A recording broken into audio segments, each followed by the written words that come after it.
Hey again, everyone. Welcome back to the third episode of A Lifetime of Wrestling. On this episode, we're going to look at WrestleMania 8 and what should have been. Now, if we go back to that show, WrestleMania 8, it gets good reviews. Basically, it's favorably looked upon, especially with the match between Ric Flair and Randy Savage. It was a great match. Bret Hart, Roddy Piper, the Ultimate Warrior's comeback. However, I'm going to book a much better WrestleMania 8 here on this show. And to do that, we're going to have to go back a bit into 1991. Of course, I'm going to take some liberties here. I'm going to book this show based upon nothing having gone wrong with the Ultimate Warrior after SummerSlam 91, that there weren't issues with Hulk Hogan, the steroid trials coming up. The trial is not in 1992, but when the first trouble really started to come out, which led to Hulk Hogan taking that sabbatical for almost a year. But WWF could have done so much better with this show. But first off, let's go through the show that we were given. We had El Matador versus Shawn Michaels. Shawn Michaels' first major pay-per-view match as a heel after turning on Marty Jannetty, breaking up the Rockers. We had The Undertaker against Jake the Snake Roberts, based on Undertaker turning babyface, not wanting to align with Jake Roberts and his evil ways, and which was Jake's last match in the company until his return in 1996. We had Roddy Piper defending the Intercontinental title against Bret Hart. Great match there. The fourth match being an 8-man tag of Hacksaw Jim Duggan, Sergeant Slaughter, the Big Boss Man, and Virgil against the Nasty Boys, Repo Man, and the Mountie. The fifth match was Ric Flair defending the WWF Championship against Macho Man Randy Savage, going through a feud where Ric Flair claimed that Elizabeth was his before she was Randy's. We had Tatanka in his first major pay-per-view match against the model Rick Martel. We had the Tag Team Champions of Money Incorporated defending against the newly turned babyface team of the Natural Disasters. We had the Rocket Owen Hart going one-on-one with Skinner. Very quick match. Owen Hart's first major pay-per-view match as well with the company. And of course the main event of Hulk Hogan against, the double main event, Hulk Hogan versus Sid Justice, going off of their issues stemming out of the Royal Rumble and Sid turning on Hogan. But like I said earlier, this could have been such a greater WrestleMania if they just played the cards that they had in their hands in late 1991. So I'm going to rebook WrestleMania now, and just so that we're understood, I'm going to book this WrestleMania based on a 14-match card, just like WrestleManias 5, 6, and 7 were. And I want to get out of the way just some of the preliminaries. And so, since, like I said, this would be a 14-match show, I'm going to start off, in no particular order, but I'm just going to go through the preliminaries first.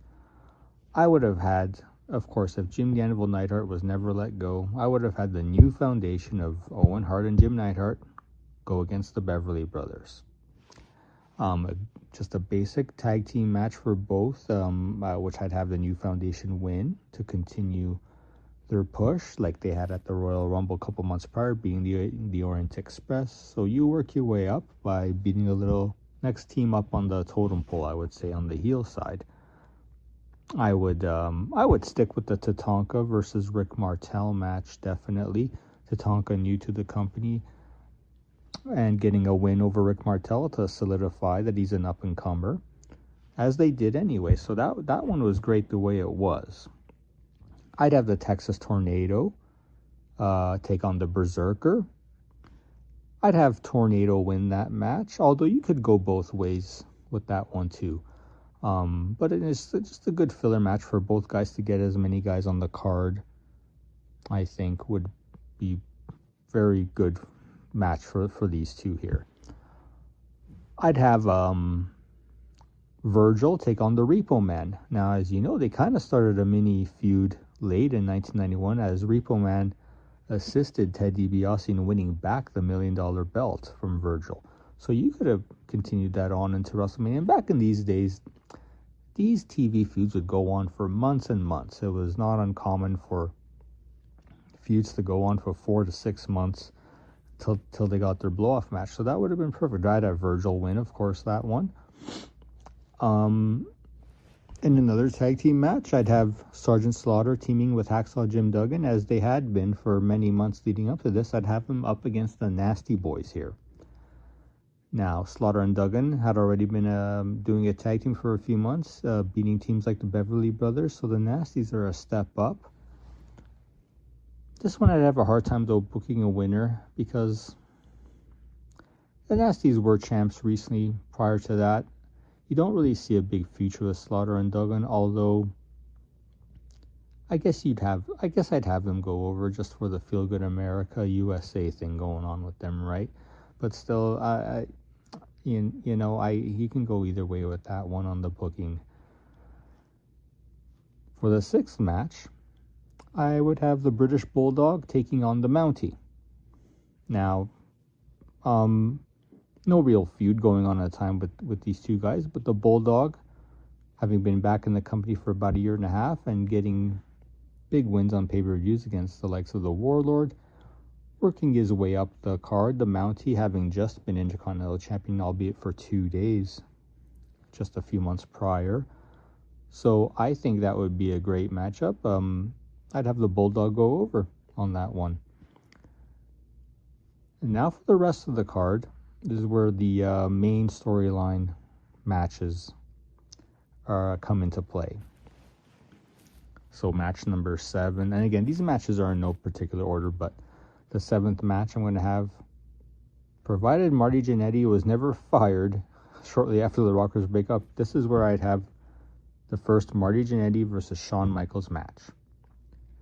Shawn Michaels, of course, I'd have him go over.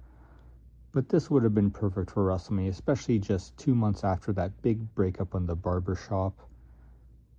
It felt so weird at the time as a kid, because I had no idea Jannetty was fired or gone. It made no sense to me. Like, they do this big breakup, then this guy disappears. Yeah, I know he appeared later in the year eventually, but this would have been so good for WrestleMania, especially coming off the heels of what just happened. And of course, as I said, I'd have Michaels go over. He clearly had the better future between the two. Heck, he could have even done like a double disqualification too and just carried it on for the next few months as well. But I think it would have been better having Shawn win this match. Next up on the card, I'd have the Big Boss Man take on Irwin R. Shyster. These two had already started a feud late in 1991. And judging by how they booked things back then, leading up, for a few months, you'd have a blow-off match here. You could have IRS win this match, even though it was kind of a bit of a silly gimmick. They always treated Irwin R. Shyster well. He'd get the big wins in big matches too, so I'd have him go over on this one just to solidify a good, strong mid-card heel with him, right? I guess you can go Boss Man too, but I feel like we've had way too many baby faces winning matches already, so IRS for this one here. Now we got 6 matches left on this show, and the next one I got here is I would not have had the Legion of Doom lose the titles to Money Incorporated early in the year. I'd have them do a Chicago street fight type match with the Natural Disasters here at WrestleMania. Now, if you recall, they had a match, a conventional tag team match for the title at the Royal Rumble a couple months prior, where the Disasters won via countout. So this would have been the match where the LOD would have had their definitive victory over the Disasters here in this type of setting, which would have been great.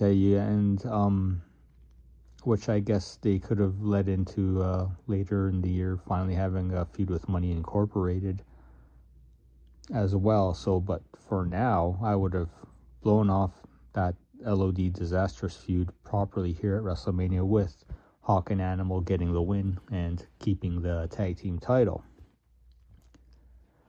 For the Intercontinental title, Roddy Piper versus Bret Hart, I would have kept that just as it was. That was perfect. I would not make a change to how it happened in 1992, so no need for me to go through any booking with this one. It was great. Bret losing the title to the Mountie at the couple days prior to the Royal Rumble, Piper beating Mountie for it, and then them having this match. And it was, like I said, it was perfect the way it was. A great swan song for Piper too, and a great match that really elevated Bret Hart as well. So now we're down to 4 matches left. This is where some storytelling happens. I would have Macho Man Randy Savage taking on the $1 Million Man Ted DiBiase. Now, why would this match happen? We'd have to go back to later in 1991, where Savage... I mean, I wouldn't have had Savage involved with Jake the Snake Roberts and that post-SummerSlam feud, but of course that was necessary because of the Warrior getting suspended. But in my booking, later in the year, I'd have Savage really pester in commentary about how he wants to get back into it. I mean, there was already some storylines doing where Savage couldn't help Piper when he was attacked by Flair due to his... having been retired, and I guess some type of probationary period he would have been on. But I'd continue that and put him in situations where, again, he couldn't help some wrestlers. Some things would happen around the commentary area, lobbying to Jack Tunney to be reinstated. Somehow I would have it where DiBiase, with some shenanigans behind the scene, would have acquired Randy Savage's talent contract. Now remember, when Savage lost his career match with Warrior, you can make the case that Savage still had a couple of years left on his original contract. I would have had DiBiase buy that up somehow, and once Tunney gives in to the pressure and finally allowing Savage to come back as a full-time wrestler, DiBiase would swoop in with this revelation that he purchased Savage's contract, and in a sense, making Savage subservient to DiBiase. I'd have a storyline where Savage would have some matches, but with DiBiase calling the shots, making Savage do things he doesn't necessarily want to, almost treating him in a slave type manner. So I would have this match at WrestleMania between Savage and DiBiase, where Savage, after not being able to take the abuse anymore, kind of like how Virgil did a year prior, would go nuts on DiBiase and challenge him to a match at WrestleMania. Kind of like a stipulation, like if Savage wins, he gets free from his services of DiBiase. If Savage loses, he would either have to remain subservient to DiBiase indefinitely or be forced to leave the World Wrestling Federation. So, and of course, in this match, I would have Savage win. That would end that feud and eventually lead to DiBiase and IRS forming their Money Incorporated tag team later in the year. Perfect for me. Now, with 3 matches left on the show, I wouldn't have turned The Undertaker babyface earlier in the year. I would have had him remain a heel and take on still babyface Sid Justice. Now, of course, this means the Sid Justice Hulk Hogan flare-up doesn't happen at the Royal Rumble. I'd have Sid Justice because, and it was a natural matchup, 2 big guys, and I would have had Sid win this match, which of course at the time, not knowing ahead in the future what the Great Undertaker streak would become, and I can't look at it in hindsight. I'm looking at this through my 1992 eyes, of course, with everything going on in pro wrestling. And that would have been maybe not such a great match, but definitely a spectacle that fans would have wanted to see. the big babyface Sid Justice battling The Undertaker, getting the win, maybe by the skin of his teeth type thing. Of course, The Undertaker no-sold anything back in those days, so, but at least it would have keeps it in a strong position for what would come later in the year for him in my plans. Now we got 2 matches left on this show, and the next one I'm going to mention is going to be Jake the Snake Roberts versus the Ultimate Warrior. Now again, we're doing this based on revisionist history of Warrior not getting suspended. I would have that feud with Jake the Snake continue out of SummerSlam. I'd have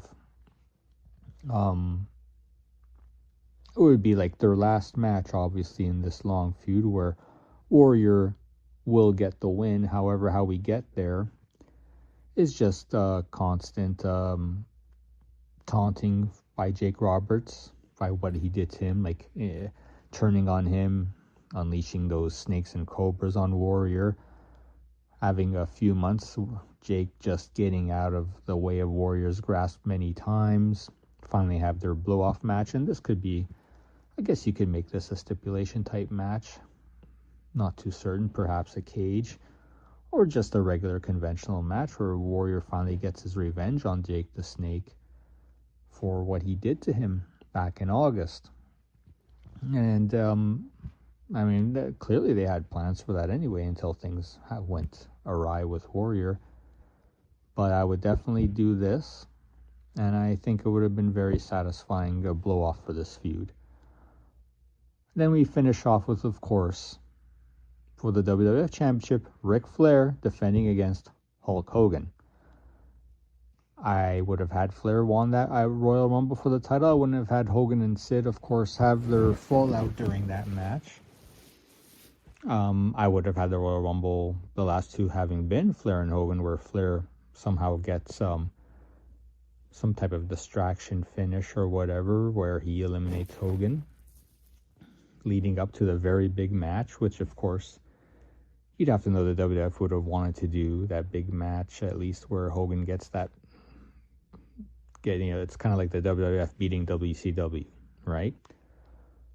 Hogan wins, gets his title back, which would lead to later in the year, finally, where the Sid Hogan storyline could come into play, with Sid finally turning on Hogan, possibly even winning the title from him before WrestleMania 9. And I think right here, this is the perfect WrestleMania 8 booked. When you go through everything, it's just a fantastic card I've laid out here that would have closed so many stories, started new ones, and I think this would have probably looked back as probably one of the greatest WrestleManias of all time. And again, not to say that the real WrestleMania 8 was not a good show, but it just felt so much was left on the table in late 1991, 92. It's like the spoil of riches. The WWF had probably the best talent ensemble ever during that time, and just things didn't work out the way they should have. A lot of things out of their hands, other things not, but in a perfect world, this would have been the perfect WrestleMania 8. And when I look at this card as I laid out, I'm so in love with this card. It's a shame we never had it, but that's what this Rustic podcast is about. We're looking back at things, and we're creating some things in the past too. This is not the first cast where I will create an alternative card from one of the major cards of the past that could have been so much better.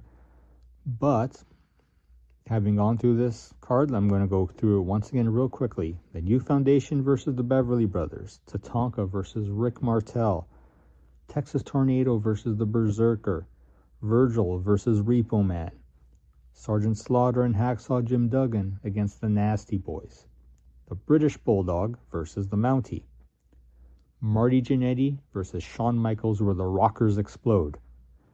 We've got the Big Boss Man versus IRS, WWF Tag Team Champions, the Legion of Doom against the Natural Disasters. And hey, you could have debuted Paul Ellering for this match too, by the way. And that would be, I think, a Chicago street fight, like I mentioned. You'd have Roddy Piper defending the Intercontinental title against Bret Hart. Macho Man Randy Savage against the $1 Million Man Ted DiBiase. Savage fighting for his personal freedom. Sid Justice versus The Undertaker.